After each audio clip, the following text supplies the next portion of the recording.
Este podcast tem o apoio do Grupo de Comunicação Fred Isaac. Pensamos em tudo.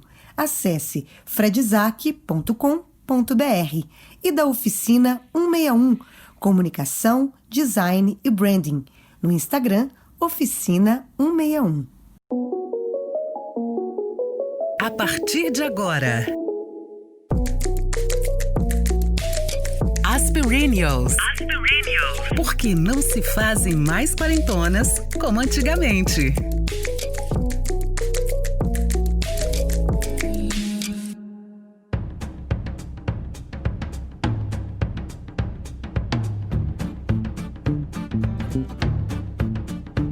Leolinda Daltro, Berta Lutz, Laudelina de Campos Melo, Carlota Pereira de Queiroz, Pagu, Antonieta de Barros, Leila Diniz, Nise da Silveira, Luzlinda Valois, Maria Esther Bueno, Elza Soares, Marta, Dilma Rousseff, Conceição Evaristo, Rita Lee, Djamila Ribeiro, Benedita da Silva, Chiquinha Gonzaga, Clarice Lispector, Fernanda Young, Tarsila do Amaral, Ana Neri, Marina Silva, Chica da Silva, Maria Quitéria, Dandara.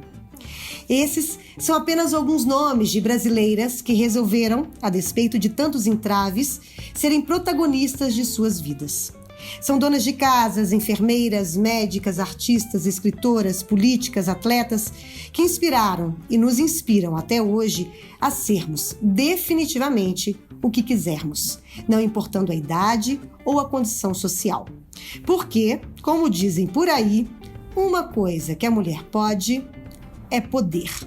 Então, sejam bem-vindas, sejam bem-vindos à terceira temporada de As Perennials, que está especial. Além de mim, Fernanda Ribeiro e Natália Dornelas, que já estávamos nas outras temporadas, recebam de braços abertos a nossa terceira integrante maravilhosa, Maílda Costa, empreendedora e consultora de estilo, que já foi apresentada para vocês nas nossas redes. A outra novidade dessa temporada, para quem ainda não sabe, é que a quarta integrante será sempre uma convidada ou convidado. Sim, o nosso podcast agora está com o microfone aberto para trocarmos novas e enriquecedoras experiências. Então, quero dar as boas-vindas à nossa primeira convidada, Fernanda Takai, cantora, compositora, multi-instrumentista, escritora, líder da banda Pato Fu, mãe, perennial e que está lançando um novo disco. Olá, meninas! É uma alegria começarmos juntas essa nova temporada. Olá, boa noite, boa tarde, bom dia, né? Muito obrigada por me receberem aqui, hein? Muito obrigada, fiquei feliz muito por esse início de temporada toda nova, né? Exato. Maílda! Vamos lá, querida. Eu estou muito feliz de estar começando agora com essa nova perennial aí, nossa nova convidada, e eu tenho um carinho particular pela Fernanda Takai. Por um momento, eu tive um momento da minha vida muito especial, que eu estava precisando muito de colo.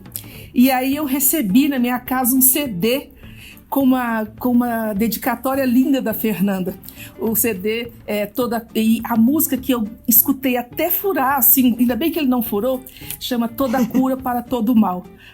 Ai, que delícia, Fernanda. Obrigada, gratidão. Tá no meu coração, assim, muito feliz. Obrigada por estar aqui e pelo carinho de sempre. Gente, será um bate-papo lindo, porque nós vamos falar sobre protagonismo da mulher. E eu que já queria começar perguntando para vocês sobre qual é a primeira lembrança, memória de vocês em relação a isso, que vocês tiveram noção desse protagonismo na vida de vocês. Eu me lembro eu saí de casa com 18 anos, mais ou menos, para poder fazer faculdade, ia fazer computação. Gostava de matemática e resolvi. Só que lá no meio do caminho eu olhei aquilo e falei, gente, não é nada disso que eu quero. Aí eu fui assistir uma peça de teatro que estava lá na PUC e eu olhei e falei assim, meu Deus, é isso que eu quero fazer.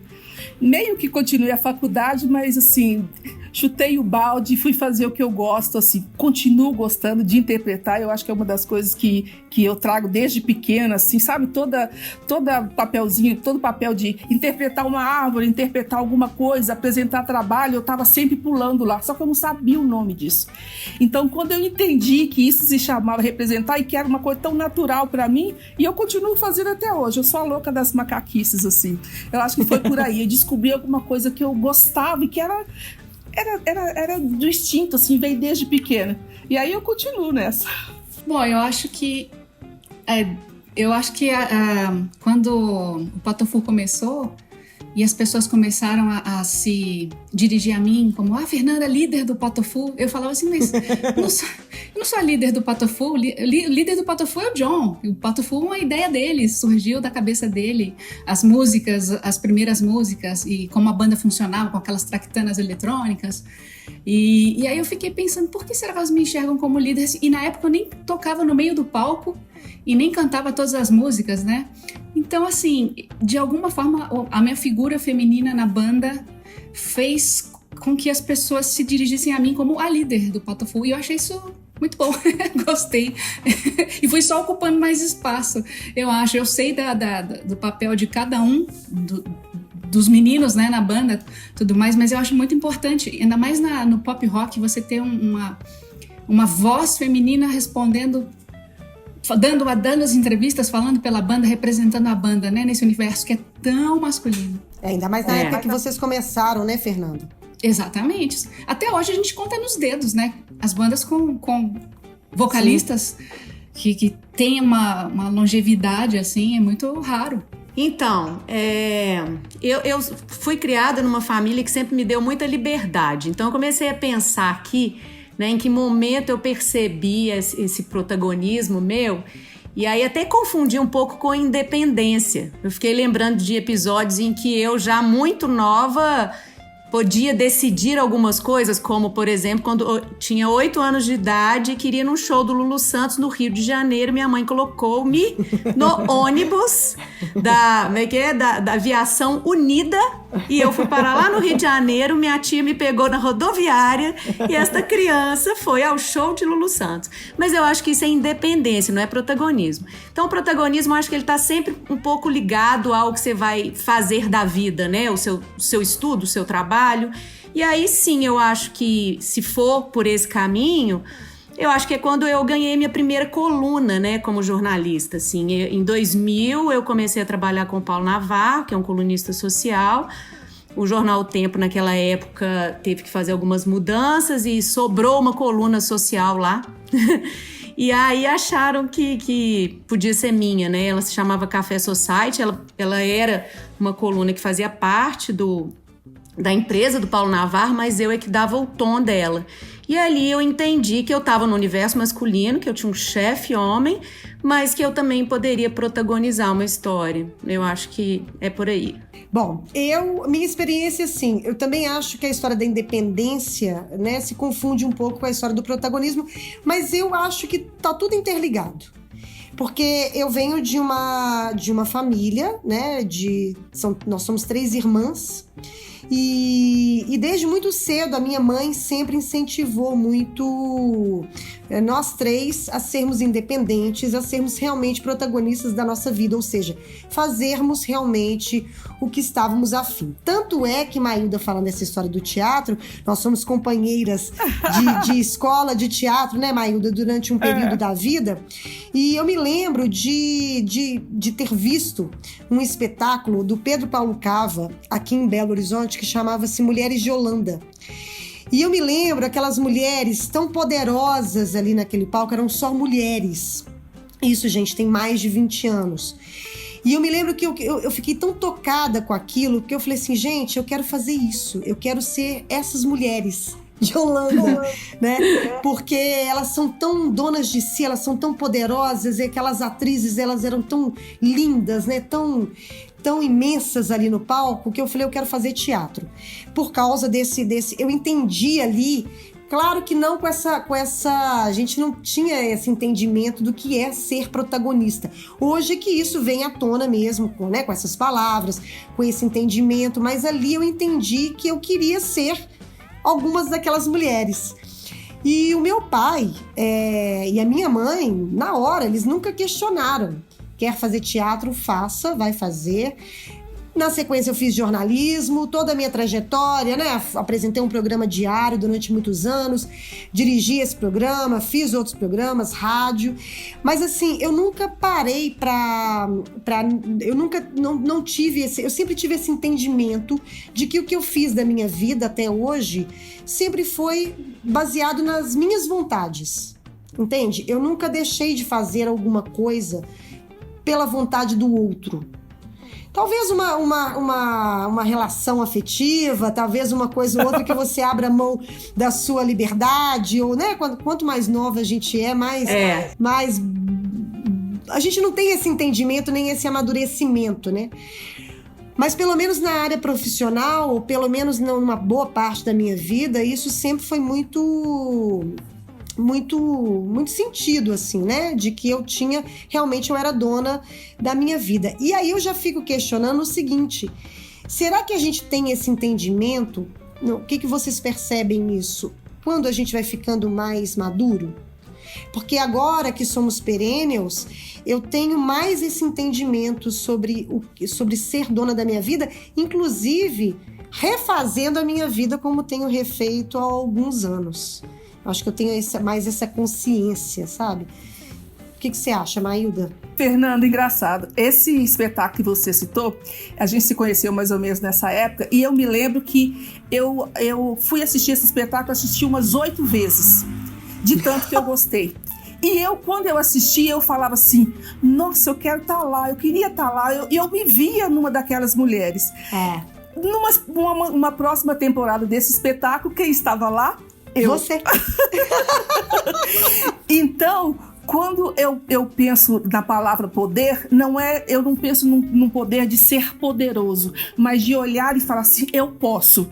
Então, em algumas determinadas situações, não é sempre, você pode, enquanto deseja, enquanto sonha, luta para poder conseguir aquilo. Porque é possível. Então, olha, eu posso conseguir, sabe? Então, quando a gente coloca que a gente pode, e comigo aconteceu algumas vezes, não uma nem duas, isso, de eu olhar e imaginar aquilo, e eu indo, a hora que eu ver, eu falo assim: como aqui, por exemplo, eu olhava para vocês e falava assim: gente, eu queria estar lá, e eu tô aqui. Então, olha, acredita. Vendo vocês falando, assim, cada uma da experiência de vocês, eu acho que se eu for levar um pouquinho mais para trás a minha experiência de protagonismo, observando o protagonismo de outra mulher, para mim, sem dúvida, foi assistir a Rita Lee ao vivo. Quando eu vi um show da Rita Lee comandando aquele Mineirão com 30 mil pessoas que podiam entrar na época, né? Acho que era a turnê do Saúde. E a Rita Lee tocando, trocando de roupa, tocando guitarra, correndo de um lado para o outro e comandando aquele monte de gente. Eu falei: nossa, o que é isso? Que é um superpoder, né? Isso que ela tem. Mas eu nunca me imaginei ali, assim. Eu achei demais, achei incrível, mas eu não sabia que eu poderia ser capaz de fazer isso. E realmente tem uma diferença grande entre você realizar esses sonhos, subir alguns degraus e se sentir, consegui fazer isso. E um outro tipo desse poder, que é o poder de eu quero poder esmagar as outras pessoas, esmagar a concorrência e ser só ocupar todos os lugares. E acho que não é isso, né? O poder mais legal é o poder democrático, né? É o poder trazer todo mundo junto com você trazer uma equipe que está com você há muito tempo, trazer músicos que começaram ali naquela época. Então eu vejo hoje, passado esse tempo todo, completando 28 anos de carreira, eu vejo que tem um monte de gente que foi junto, a gente foi junto, né? Uma geração foi junto para algum lugar e tá fazendo o que gosta. Às vezes é muito difícil, outras vezes você tem um reconhecimento grande, mas você chegar nesses lugares e é um caminho, né? Longo. Ele é longo, assim, não dá pra gente estalar o dedo e querer que tudo vá pro caminho, pro lado certo, assim. Às vezes a gente vai em zigue-zague até chegar no momento de reconhecer que a nossa própria história, ela tem relevância. Tem relevância pra gente, principalmente, a gente se sentir tendo essa importância, gostar do que a gente é. e ver que as outras pessoas, algumas pessoas reconhecem também essa nossa relevância. Então, eu acho que isso é muito importante para a gente se sentir bem ao longo do tempo, assim, ocupando esses espaços, né? Então, eu acho que isso tem tudo a ver com o tempo, né?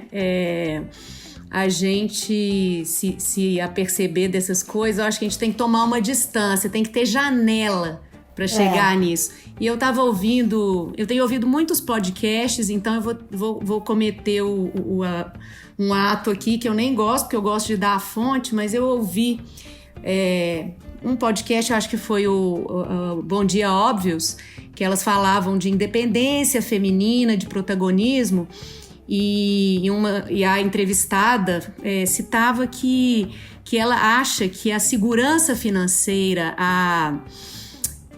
na verdade, para você se sentir um pouco protagonista, tem um pacote de coisas e que a segurança financeira dá um respaldo para isso.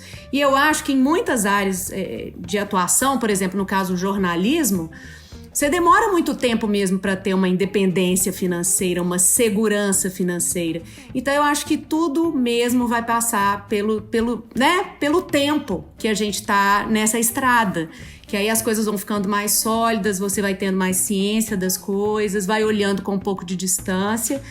E é isso, né? Tem que estar se sentindo mais segura. E para isso, para a mulher, é muito importante. E muitas mulheres não têm isso, né? Essa segurança financeira, porque ganham menos ou porque dependem de um marido. Enfim, aí já é um outro debate muito mais complicado que esse.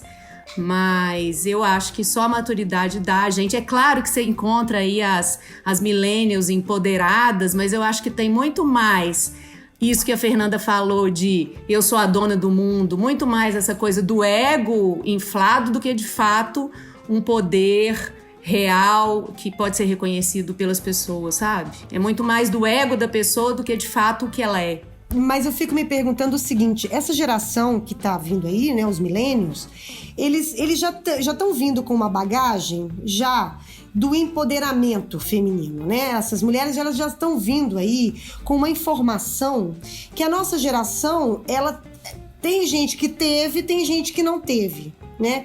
Foram criações diferentes. Sim. A gente ainda tem, eu tenho certeza que vocês têm amigas que foram criadas para casar. Muitas. Amigas que foram criadas para trabalhar. A gente ainda tem essa dicotomia muito da nossa geração. E às vezes eu fico me perguntando como que hoje uma mulher que chega aos seus 40 mais, né, que se olha no espelho e fala, bom, casei, tive meus filhos, ou não casei, ou como que ela pode se empoderar, ou como que ela pode ser protagonista da vida dela, né? Porque tem a história financeira, eu acho que é a história da independência, por isso é que eu acho que a independência financeira, ela sempre teve muito atrelada com a história de você ter poder sobre a sua vida mesmo. Mas ao mesmo tempo eu fico pensando como que você pode chegar na maturidade e querer fazer coisas que você achava que não podia fazer. Que você querer recomeçar a sua vida de uma outra forma que você achava que não podia fazer. Porque eu acho que o grande lance para a nossa geração de perennials é você ter a maturidade e entender que você pode. Talvez não tenha um mercado de trabalho formal a gente estava falando sobre isso anteriormente. Talvez não tenha um mercado de trabalho formal para você se inserir nesse mercado. Mas talvez você tenha vontade de fazer um bordado, de pintar, de dançar, de fazer qualquer coisa que te faça se sentir bem e que te faça entender que isso também é ser dono da sua vida, entendeu? Porque às vezes a gente fica muito atrelada à história do dinheiro. E eu acho que você ser protagonista da sua vida tem que ser mais do que isso, entendeu? Não pode ser só o dinheiro, não pode ser só o sucesso, não pode ser só o ser bem-sucedido na sua profissão, entendeu? Porque você pode estar ali dentro da sua casa e ser protagonista da sua vida ali dentro, criando seus filhos, sendo esposa, entendeu? Você não precisa ser a apresentadora, a jornalista, a radialista, a líder de uma banda, ou, sabe? Às vezes eu fico me perguntando como que essas mulheres podem olhar no espelho e se sentir donas das suas vidas, sabe? Essa questão do protagonismo, agora você falando, nossa outra Fernandinha também falando, eu acho que à medida que a gente vai avançando, esses protagonismos, vários protagonistas, eles vão surgindo conosco. Eu, agora com 53 anos, eu me lembro que de 49 para 50, eu tive um estalo.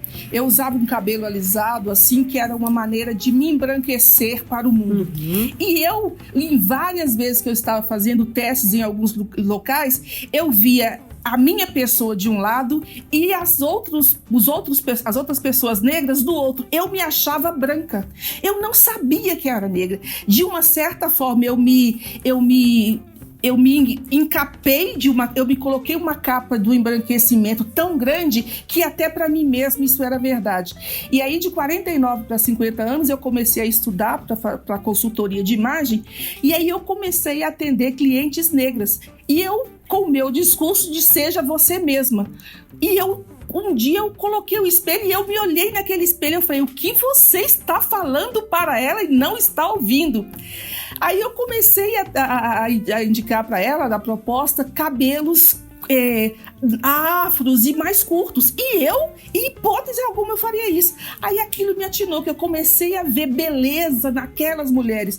E aí eu consegui me ver. Eu levei 50 anos da minha vida para eu olhar para mim e ver que eu era negra. Então esse protagonismo, esse poder, ele vai caminhando conosco enquanto a gente vive. Porque são várias descobertas. Eu me descobri agora. Então eu não teria como me empoderar. Hoje eu vejo esse cabelo, eu me vejo ele como uma força, meio Sansão, assim, eu me vejo já com ele. Mas é meio assim. Então, assim, tirar isso, eu fico o tempo todo assim, é porque eu tô gostando disso, mas eu não sabia disso. Olha que loucura. Então, quando a gente fala, é muita. Então, quando a gente vai se entender, eu vejo de poder ou não poder, quantas pessoas em determinadas situações, elas não podiam ser quem elas eram. Então, eu quero ser dona de casa, eu quero cozinhar, eu quero fazer meu crochê. Ah, não, mas mulher tem que trabalhar fora, porque senão... E às vezes é daquela pessoa. Então, assim, leva tempo pra gente se descobrir, muito tempo. Talvez nesse nosso isolamento, esse tempo todo que a gente tá, né? A quarentena que virou oitentena, noventena, centena, eu acho que vai parar. Mas olha só quanta... Tem muita gente que fica angustiada, claro, a gente também tem dia melhor, tem dia pior, mas acho que muita gente achou um espaço no seu dia a dia para fazer coisas que você achava que não te dariam prazer, né? Por exemplo, eu sempre gostei de cozinhar, mas no isolamento aqui, só eu e John e Nina, eu tô cozinhando todo dia. E você tem que ter ideia e você tem que buscar conhecimento e ver que é possível. E aí tem mais tempo para ler, voltei a ler mais, tem mais tempo para fazer curso online de línguas. Então, assim, tem umas coisas que só quando você é obrigada a parar, igual quando você fica doente, né? Tem gente que fala assim, você adoeceu porque você não parava. Você não parava nunca. Precisou você ficar doente para você tomar um tempo para você ouvir outras pessoas, ler outras coisas, entender como a vida de todo mundo não é numa linha assim, não é uma linha ascendente, né? Isso acontece muito. Então essa quarentena, a gente achou espaços no dia a dia que é gostoso, até dar banho no cachorro, lavar carro, que você fazia, sabe? Assim, você fala assim, o meu carro, não tô saindo com o meu carro, mas outro dia eu passei na garagem, ele tava tão cheio de teia de aranha, empoeirado, eu falei, não vou deixar acontecer isso com ele, coitado. Eu fui lá ver o carro pra ficar em casa, assim, mas cuidando daquilo, né? Você cuidar das suas coisas, do seu cantinho, de você, do seu cantinho interior, né? Aí eu me lembro, assim, que quando a minha mãe, ela criou, nós somos 3 filhos em casa, eu sou a mais velha, e ela na juventude, ela foi uma desbravadora, enfermeira, se formou, foi pro meio do Maranhão, cuidar, atender de cavalo, e a cavalo, a enfermeira atendia tudo, médico, enfermeira, parteira, tudo, dentista, sabe? E ela tinha 25 anos, 26 anos. E ela passou um tempo lá, depois foi para o Amapá, onde conheci meu pai. Mas eu ficava pensando, nossa, por que a minha mãe que fez isso tudo? Quando ela era jovem, ela resolveu ser dona de casa, cuidar dos filhos. Assim, por que largou essa vida tão aventureira, né? Tão emocionante? Porque ela descobriu que ela gostava também de ser mãe, gostava também de ser dona de casa. E para ter 3 filhos... ela não poderia mais ter esse trabalho espetacular que ela tinha. E aí, só depois que eu fui, né, mais tarde, eu fui pensando que eu tive a Nina, que eu desacelerei também o meu dia a dia de trabalho. Depois eu acelerei demais, mas eu entendi, eu falei assim, agora eu entendi por isso, porque realmente você cuidar, né, de outra pessoa ou ter uma vida diferente, você precisa abrir mão de algumas coisas. No caso, minha mãe, depois de anos trabalhou muitos anos, ela resolveu que ela queria cuidar da família dela. Então assim, você poder fazer essas escolhas é muito bom. Agora, o duro é que tem muita gente que não tem essa escolha, né? Assim, você às vezes fica sempre massacrado pelo imediatismo para trabalhar porque você precisa de dinheiro para comer, ou porque se você não ocupar aquele espaço ali, outra pessoa vai se fechar, aí o tempo vai passar, você vai estar mais velho, você não serve para mais para aquilo. Então, assim, gente, a nossa vida é sempre um caldo de escolhas e decisões, né? E você... O negócio é a gente tentar enxergar nesses momentos, como a gente está vivendo agora, são momentos limite, né, assim, o que de bom a gente pode encontrar nessa nossa limitação e o que a gente vai aprendendo nesse momento, né? Então eu vejo muito isso, eu falo assim, olha, quando voltar à vida normal, será que eu vou querer sair de novo de quinta a domingo, viajar? Sim, eu gosto muito de viajar, gosto muito de cantar, sinto muita falta de fazer show, de encontrar as pessoas, mas é tão bom também você falar assim, nossa, eu vou poder ficar a semana toda aqui, sabe? Posso ficar sem cortar cabelo, não preciso comprar roupa, porque eu não vou ter que aparecer não sei aonde com a mesma roupa que eu usei o ano passado, as pessoas, sabe uns negócios assim, que você fica... E é só um momento desse que faz a gente, puxa, dá pra viver de uma forma menos acelerada, realmente. Então, menos ansiosa, né? Menos ansiosa, né? Esse negócio de ter muita meta, né? Temos as metas. Falei, não, é bom ter meta, mas se ficar, né, muito preso a isso tudo é uma angústia constante, né?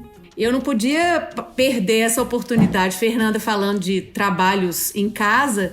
Você canta quando você cozinha? Como é que é? Como é que é essa Fernanda em casa? Ai, dei uma de fã, gente, não dei conta. Você canta no chuveiro? Eu vi vocês falando no episódio anterior, assim, eu sou das que fica cozinhando ouvindo podcast. Você ouve? Legal.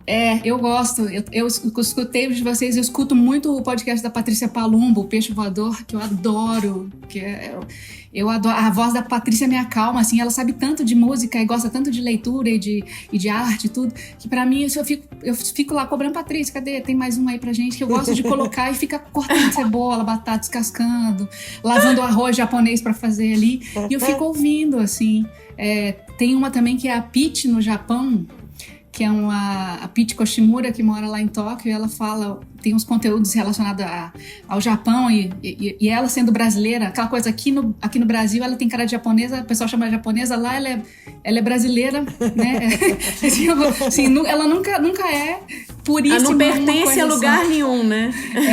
Então eu quando tô em casa, cozinhando principalmente, fazendo coisinhas, dobrando roupa, sabe? Põe um monte de roupa na cama, vou dobrar, achar as meias, cuecas, posso separar os negócios. Eu fico ouvindo os podcasts, mas eu escuto muita música ainda. Venho no computador e põe música pra tocar, playlist, vou nos artistas que eu gosto e vou ver o que tem de novo, assim. Mas eu não fico cantando, não. Entendi, você não fica cantando, não? Não fico cantando em casa, nem no banheiro. Quem canta no banheiro, vou falar baixo, porque ela detesta. A Nina canta no banheiro. A Nina canta? Tá treinando. Não, mas ela nem pensa em seguir carreira, ela fica cantando. Ela gosta muito de música. Acho que, e nem o John também, acho que o John também não canta no banheiro, não. Tá ótimo, obrigada. Gente, eu vendo vocês falando isso, né, Maílda, com seu depoimento tão bonito, né, e tão forte, essa história mesmo, né, pra gente ir fechando, porque a gente tá caminhando pro final, essa história do protagonismo feminino ainda tem muito o que caminhar, né? Eu citei algumas mulheres aí que estão lá desde o século XIX, né, batalhando pelas suas vidas. Mas eu acho que, no final das contas, o mais importante mesmo é isso, é você se olhar no espelho e ver que você é capaz de fazer o que você dentro ali da sua limitação, porque a gente tem limitação, não adianta a gente chegar e falar assim, não, você quer ser, você vai ser, porque a gente tem, né, o ser humano é limitado em várias coisas, mesmo a gente sonhando com muitas coisas, mas eu acho que o mais importante é a gente ter essa força mesmo, e aproveitar, inclusive, essa pandemia pra gente ver que força é essa, né? Que a gente tira lá de dentro para se reinventar todos os dias, sem ansiedade, porque eu acho que uma das vantagens que tem que ser, de ser perennial, é a gente não ter mais tanta ansiedade assim, né? A gente conseguir driblar isso aí, né? Eu acho que é mais ou menos por aí. A gente ter coragem mesmo de assumir a nossa própria vida, né? Seja ela qual for, seja ela como for. Eu tenho uma mania de correr, que eu acho que de adolescente, tudo, eu corria muito, fazia tudo correndo, e eu continuo correndo e eu não sei por quê. Eu não sei se acontece isso com vocês. É uma correria tão grande que até nessa época de pandemia eu quero ter horário. Eu falo assim, gente, calma. Não sei, gente. Loucuras. Eu já corri mais. Acho que hoje eu assim... Eu não tô correndo tanto, não. Eu continuo ansiosa, continuo com falta de ar quando eu tô ansiosa. Mas hoje eu consegui driblar um pouco essa correria da vida, sabe? Eu consigo fazer as coisas um pouco mais... sei lá, a vida vai ensinando. Tem coisas que não tem jeito, né? Tem aquela é um gráfico, sei lá, se é indiano, se é budista, se é cada coisa que a gente vê que é, você tem um problema? Tenho. Você pode resolver? Posso. Então, você consegue resolver. Você tem um problema? Tenho. Você consegue resolver? Não. Então, não tem que esquentar a cabeça.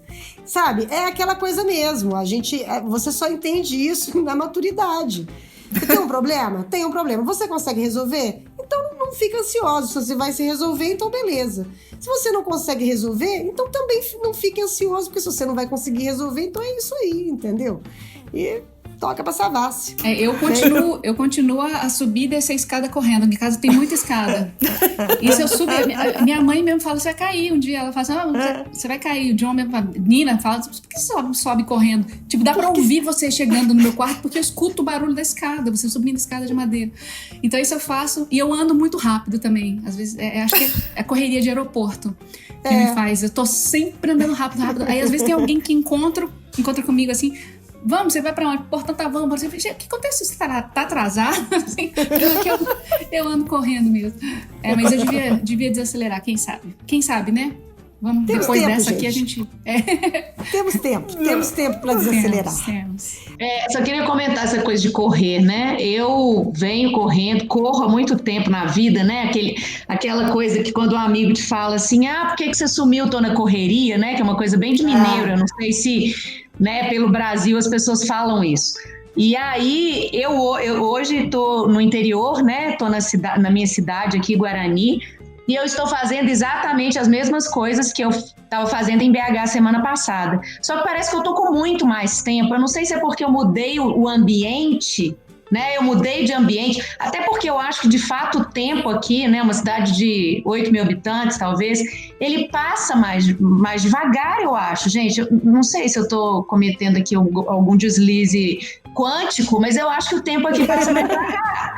Porque, de fato, eu estou, assim, conseguindo falar ao telefone com os amigos. E eu, em Belo Horizonte, eu acho que eu entro aí nessa coisa da porta, do portão 12 do aeroporto.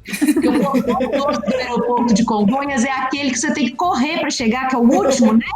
Que pânico do portão 12 do aeroporto de Congonhas. Estou com saudade, mas pânico também. Não, mas o pior é o portão 26, 27 aqui de Confins. Quando você para o carro lá longe, você anda tipo 2 quilômetros no aeroporto, você não precisa fazer mais nada. Você anda na ida e na volta.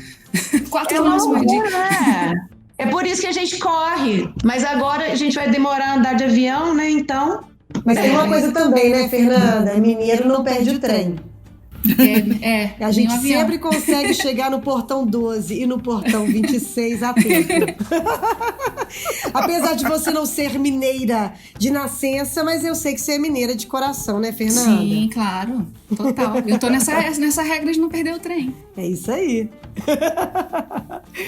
Vamos às dicas? Dicas Aspirinials.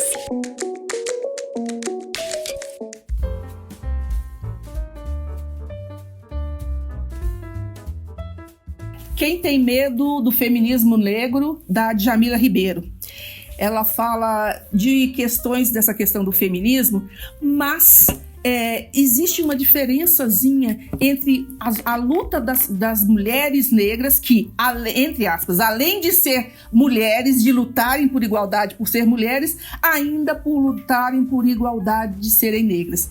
Então, acho sim, o livro fala muito que a gente só vai conseguir avançar realmente quando quaisquer questões, seja de feministas, sejam de homossexuais, sejam de cadeirantes, sejam de quais forem, todos nós formos respeitados enquanto pessoas, enquanto gente.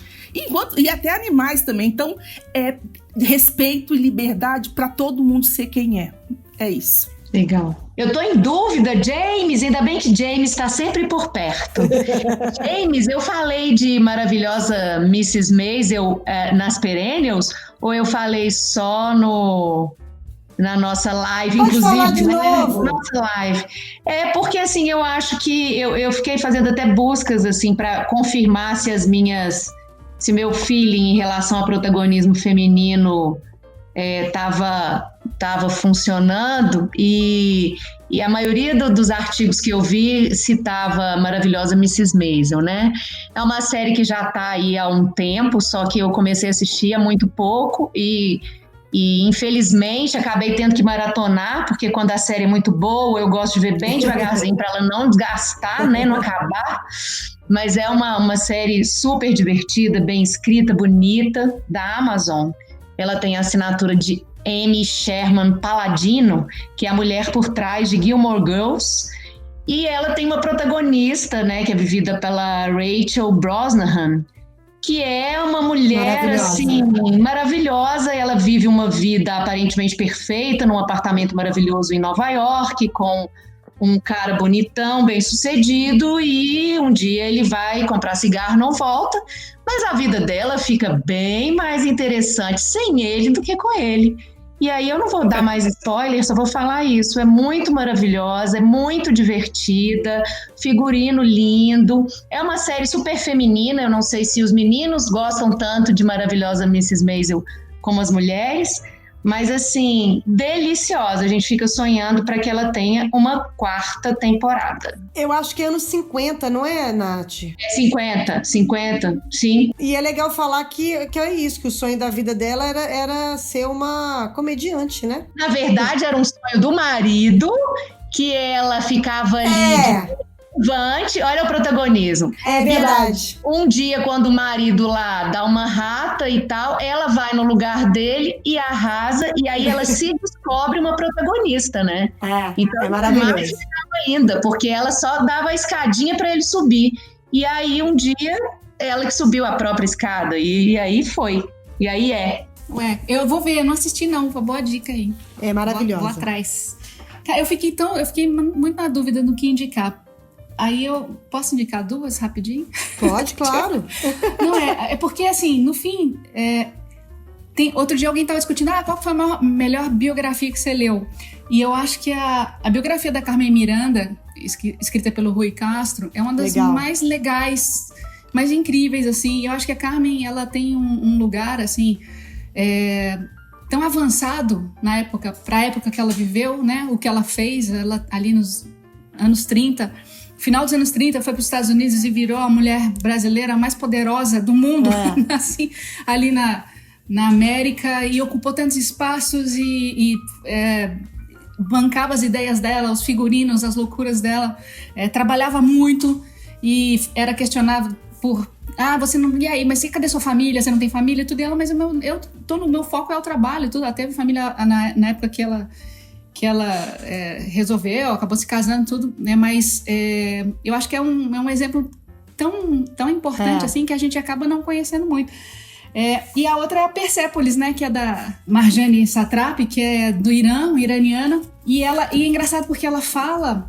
Claro, tem todo o contexto dela ser uma mulher iraniana ali, mas ela fala muito, assim, olha, eu tô aqui no Irã, mas assim, as minhas angústias, assim, as mesmas dificuldades, o preconceito, tudo é o mesmo das mulheres que estão nos outros países, assim, porque no fim a gente quer a mesma coisa, a gente quer respeito, a gente quer ter dignidade, quer poder falar as nossas ideias, assim, só que ela, assim, tem toda aquela embalagem dos quadrinhos, né, os desenhos da burca, aquela coisa toda, assim, e é muito interessante você ver que são mulheres diferentes de países, de épocas completamente diferentes, traços diferentes, línguas, histórias, mas no fundo é o que todo mundo quer, o que toda mulher quer, é ter o direito, né, direito de ser mulher, e falar e ser reconhecida e ter a sua própria história e contar essa história. Quanto mais você contar a sua própria história, mais você deixa exemplo para outras mulheres que vêm, né? Porque as nossas histórias, elas têm esses caminhos assim, mas no fundo a gente quer a mesma coisa. Exatamente. Queremos a mesma coisa. Gente, a minha dica também são 2 livros, 2 biografias. Uma da Elza Soares, que eu já tinha falado sobre ela. Eu acho que não foi aqui também, né, gente? É tanta coisa que a gente fala que eu nem lembro, mas eu acho que não foi aqui no podcast. Que é uma biografia escrita pelo Zeca Camargo, junto com a Elza Soares, porque foi ela que deu o depoimento, então passa por toda a vida dela. Sim, super protagonista da sua vida, né? Conta lá desde a infância até o casamento com Garrincha, o sucesso, os altos e baixos, porque é uma vida ainda, né? Muito de recomeço, né? Muito de caída e levantada. Para mim é um exemplo, assim, de mulher. Fez 90 anos recentemente, então, assim, eu realmente tenho muita admiração pela Elza Soares. Eu já entrevistei ela, inclusive. É um exemplo de vitalidade e de mulher que pegou a sua vida pelo chifre e tá aí comandando até hoje a vida do jeito que ela quer. Então, Elza Soares, do Zeca Camargo. Minha outra biografia você tinha falado da Rita Lee, a Rita Lee, a autobiografia, que é o livro dela. Ela lançou esse livro, se não me engano, em 2016 ou 2017, e realmente conta toda a história. Ela conta a história dela sem o menor pudor, com tudo, com as alegrias, com as tristezas, com a música, com as drogas, com os amores, os humores. Ela que fez a seleção das fotos, a ordem de tudo foi ela que fez. Parece que, uma vez eu li falando que assim, nem parece que foi ela que escreveu, parece que é uma biografia não autorizada, porque ela não tem a menor vergonha de contar toda a vida dela e sempre foi realmente protagonista da vida dela, sempre. Inclusive hoje, né, não sendo mais perennial, mas até hoje a Rita Lee, ela é um exemplo mesmo de uma mulher, tanto quanto Elza Soares, de 2 mulheres que eu admiro muito, a história, a trajetória e a forma como elas caíram e levantaram.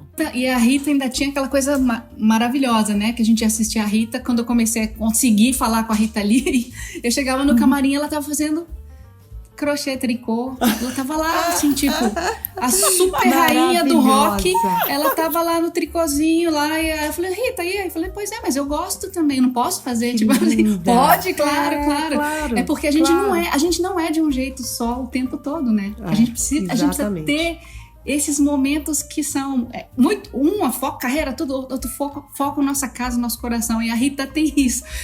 Eu sempre posso falar, poxa, a Rita tava lá fazendo tricô, lá no camarim, coisa incrível. E mesmo hoje, né, a forma como ela... É isso, a forma também como ela leva a vida. Gente, olha, eu tô aqui escrevendo meus livros, eu tô aqui na minha casa, cuidando das minhas plantas. Ela não tem o menor problema em dizer que ela envelheceu, que agora ela quer saber de neto, que ela quer saber... Gente, eu acho isso admirável, porque a gente vive ainda hoje num país, principalmente no Brasil, em que a juventude é muito valorizada, né? Em que ela que ainda é uma popstar, vamos falar assim, e não teve o menor problema em chegar e falar assim, galera, é isso aí, eu vivi o que eu tinha que viver, minha vida agora é outra, eu tô a fim de fazer outras coisas e não tem o menor problema em falar isso. Queria então acrescentar mais uma dica, já que todo mundo deu 2, e foram poucos filmes, né, no dia de hoje, e eu sei que as nossas ouvintes adoram filmes e séries, que é o filme Suprema. Ele conta a história da Ruth Ginsburg,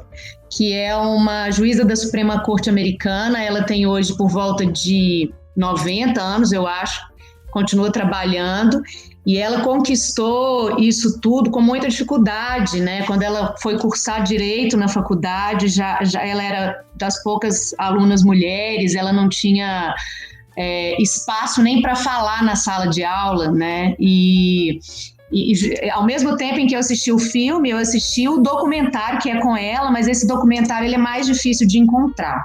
O filme está no Prime, ela é uma mulher incrível. Eu, na verdade, quando fui a Nova York da última vez, eu comecei a ver uma bonequinha, sempre que tinha um Trumpzinho em situação assim, controversa, tinha uma mulher que era sempre como se fosse uma rainha para eles, um ícone positivo. Eu falei, gente, quem é essa mulher? Daí eu fui entender, não é uma mulher que o mundo conhece, é uma mulher muito respeitada dentro dos Estados Unidos, mas é um super exemplo. Acho que independente de você querer ser juiz, advogado, é um exemplo de mulher. E ela é maravilhosa. Então o filme Suprema, que está no Prime ou Google Play, né, por R$ 5,90. E tem o doc, que chama Ruth, mas ele tá só no canal Philos, que é da NET, então bem difícil, né? Tem que ter esse... Eu acho que vale super a pena. Segunda dica também, eu achei que o tempo estava esgotado. Quando eu resolvi fazer minha transição capilar, na verdade eu fiz o Big Chop, assim. Eu cortei o cabelo todo alisado e fiquei com ele curtinho. E aí eu me surpreendi, porque eu não sabia lidar com o meu cabelo, que eu não conhecia aquele cabelo. E aí o Livro dos Cachos, da Sabrina Giampá. Ele é super didático, ela conta casos assim, desde pequena, como ela era tratada, e ele é super legal para quem tem vontade de repente assumir um cabelo natural ou não, mas para conhecer. Ninguém é obrigado a usar um cabelo natural ou não, mas caso queira conhecer, o Livro dos Cachos, Sabrina Giampá, é ótimo. Tá aí a dica, maravilhosa. Gente, pra gente finalizar então rapidamente, Fernanda, você está lançando um disco novo, por falar em quarentena, por falar um tempo pra você, né? Afinal de contas, tá sendo uma quarentena super produtiva, né? Eu acho que o fato de ser produtiva ajuda bastante a gente ficar um pouco, se sentindo ainda um pouco normal, né? Tipo, tudo mudou, mas é um disco que eu tô fazendo, ele já estava programado para sair, mais ou menos na época que vai sair mesmo, assim, mas acelerou o processo porque a gente deixou de fazer show, então... Eu e John aqui, nós dois no estúdio que tem em casa, a gente vai trabalhando. Foi trabalhando todos os dias, John tocando tudo. E tem música minha com o Climério Ferreira, que é um poeta piauiense. Tem música minha com a Maki, do Psicato 5. Tem música do John. Legal. Tem coisas que eu estava com vontade de gravar, mas nunca tinha gravado, como... uma música da Amy, que eu adorava, assim, até cantava em show. Outra música, mas desde que ela morreu eu fiquei meio... Puxa, ela morreu mesmo, né? Ninguém achava que ela ia morrer e ela morreu mesmo. E aí eu fiquei, não quero mais cantar a Amy. Mas aí eu escolhi uma outra música que, na verdade, é a música que eu mais gosto dela. E é Que música que é? Love is a Losing Game. Nossa, é linda. Linda. E a gente fez a gente não tem... Eu canto completamente diferente da Amy e tudo, mas assim, é isso que é legal da arte, você poder pegar a obra de outra pessoa e torna ela sua do seu jeito. E é um disco que acaba que as canções alinhadas ali, por conta do que a gente tá vivendo, acabam ganhando um significado mais forte, eu acho. Tanto que as músicas que saíram como single, Terra Plana, que a gente vem vivendo o terraplanismo do Brasil já desde o golpe, nome. Né? Tipo, é só andando de ré, né, que a gente tá. E aí tem o Terra Plana e tem o Não Esqueça, que é uma música que o Nico, que é um Nico Nikolaevski, que foi um grande amigo nosso, escreveu pra filha dele, que se chama Nina também. E ele escreveu há muito tempo, ele morreu, e a música hoje fala de lavar as mãos, quer dizer, é uma música de carinho e cuidado, falando sobre lavar as mãos numa época que ele nem imaginava que a gente já tá passando por isso. Então, assim, as músicas foram acontecendo e as coisas foram acontecendo também, entrou o isolamento social e aí tudo ganha um peso, claro, né? Como a nossa própria experiência faz a gente ler o mundo de uma forma... diferente, a gente tá confinado, tudo faz com que o disco ganhe um significado mais parecido com isso, com esse ambiente que a gente está vivendo. E isso é muito legal, poder contar com isso. Isso que faz as obras, principalmente essa obra pop, assim, viver tanto tempo, né? Porque aí você ouve uma música que você ouvia lá nos anos 80, mas ela ainda se conecta com a sua história, com aquilo que você estava vivendo. Então, assim, acho que esse disco ele vai vir com essa carga emocional toda, assim. E vai ser a trilha sonora, espero que da vida de muitas pessoas mais, né? Mas daqui a pouco vocês devem estar ouvindo aí já, certamente. E aí vamos esperar para um dia, quem sabe, fazer o show desse disco. Eu não quero fazer live do disco novo, eu quero fazer um show mesmo, com as pessoas lá, todo mundo se abraçando e recebendo e cantando. Então pronto. Gente, não preciso dizer que foi lindo. Né? Obrigada. Adorei. Obrigada. Por este momento maravilhoso. Amei. Obrigada, Fernanda. A sorte da Fernanda é que hoje eu tô fazendo a live sem tomar vinho. A live não, a gravação. Porque senão eu ia falar, nossa, Fernanda, canta um pedacinho pra gente. Ainda bem que eu tô sem beber nada. Tô aqui só na água, entendeu? Porque a vontade de saber como ficou essa música na voz da Fernanda é grande. Mas aí depois a gente vai tomar um vinho no camarim. Delícia! Se Deus quiser que seja próximo. Tá, eu adorei, viu? Muito obrigada. Adorei mesmo a companhia de vocês. Nós que agradecemos, querida. Obrigada. Então é isso, gente. Este foi o primeiro capítulo dessa terceira temporada. Espero que vocês tenham gostado. E vocês já sabem, nos sigam nas redes sociais, Facebook, Instagram. E se quiser falar com a gente, patrocinar, dar presente, abraço, beijo, por enquanto virtual, não é? É só mandar um e-mail pra gente, falecom@aspiranials, com 2 Ns.com.br. Um grande beijo, toca pra Savassi, toca pra São Paulo, toca pro Japão, toca pro Japão. Mundo. Isso, pensei nisso. Beijo. Tchau. Beijo, tchau. Obrigada. For you I was a flame. Love is a losing game. 5-story fire as you came. Love is a losing game. One I wish I never played. Oh, what a mess we made. And now the final frame. Love is a losing game.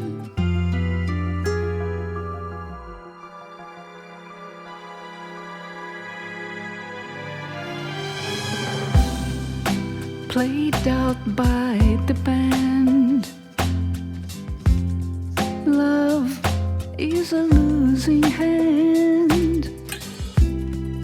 More than I could stand. Love is a losing hand. Self-professed, profound, till the chips were down.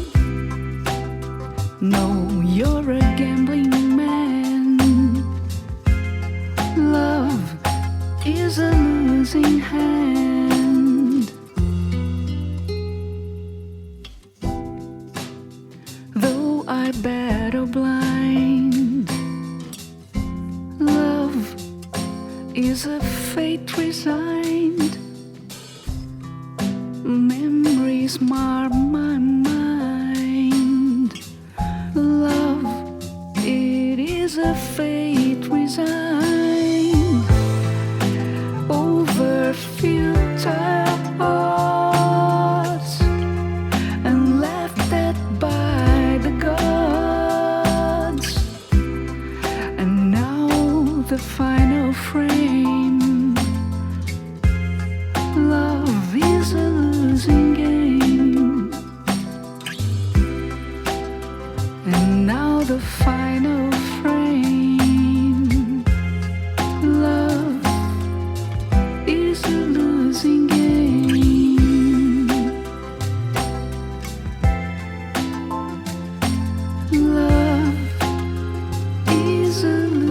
losing